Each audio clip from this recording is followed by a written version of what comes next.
எதுலயோ ஊழல் பண்றாங்க.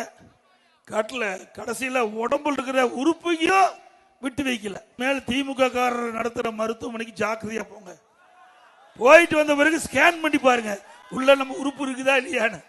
ஏன்னா திமுக எம்எல்ஏ நடத்துகிற மருத்துவமனையில் கிட்னி முறைகேடாக ஏழை மக்களிடத்து எடுக்கப்பட்டதாக புகார் வந்து எது திமுக ஆட்சி திமுக எம்எல்ஏ அவருடைய மருத்துவமனையில் ஆய்வு செஞ்சு அதிகாரிகள் ஆய்வு செஞ்சு முறைகேடு இருப்பதாக சொல்லி அந்த உரிமத்தை ரத்து பண்ணியிருக்கிறாங்க.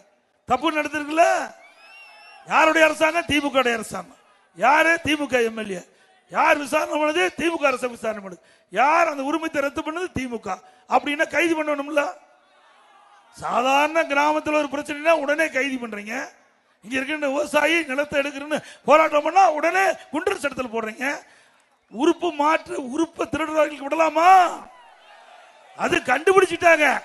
கண்டுபிடிக்காத இருந்தாலும் பரவாயில்ல. திமுக அரசாங்கமே அதற்கென்று அதிகாரி நியமித்து கண்டுபிடிச்சு முறைகேடு நடப்பதாக எண்ணி அந்த உரிமத்தை உறுப்பு மாற்று உரிமத்தை ரத்து பண்ணியிருக்காங்க. ஆக கிட்னி கூட விட்டு வைக்க மாட்டாங்க இனிமேல். இன்னைக்கு எதுக்கா போய் ஆட்டை கிடைச்சி மாட்டை கிடைச்சி சொல்லுங்க. மனுஷனை கிடைக்கிற மாதிரி இந்த அரசாங்கம் மனிதரையும் விட்டு வைக்கல.